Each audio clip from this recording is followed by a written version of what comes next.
Speaking of the continuously dissolving relations between Hamas in Gaza and the PA in Ramallah, despite practically every country on earth asking Israel to ease conditions on the Strip, the Palestinian Authority under President Mahmoud Abbas seems to be increasing sanctions as often as possible.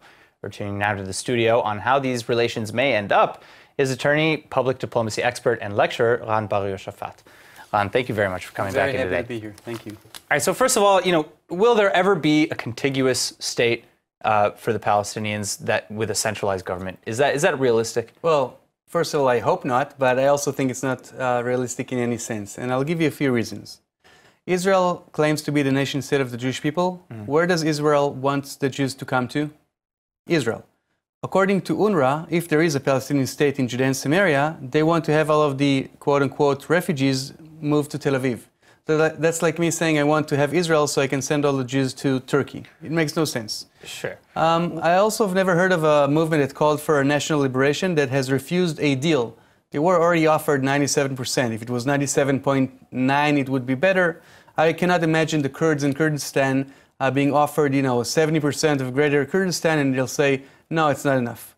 And lastly, the truth of the matter is that if the Arabs of Judea and Samaria and Gaza would have wanted to create a state, they could have done this yesterday.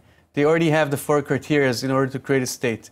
I would argue that they don't want me to exist more than they want to have a state of their own. So then again, is it maybe an extension of that for the Palestinian Authority to continue sanctioning Gaza? Well, we have to differentiate between Hamas and the Palestinian Authority. Of course. Hamas is closer to ISIS. Hamas don't have the concept of a nationality. Well, they're Muslim Brotherhood founded, funded by Iran. Yeah, it's a different mentality. They have a different aspiration. They're not asking to have separations of power in their future state. They want to have one gigantic state that is called Ummah. Yeah.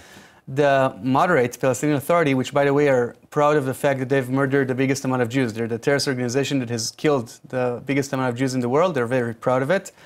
They do have a different concept. They're not a fundamental Muslim organization. But if they wanted to create a state, it's not about territory. They could have had that already. The thing is that between the PA and Hamas, the dispute is so harsh.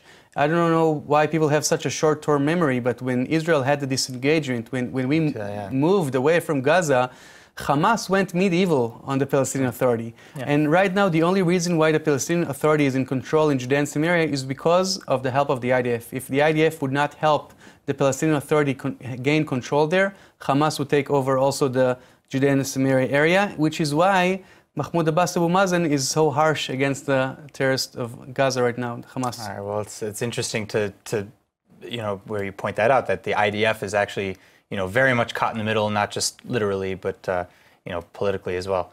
Ran, thank you so much for coming in. And sure, happy to be here.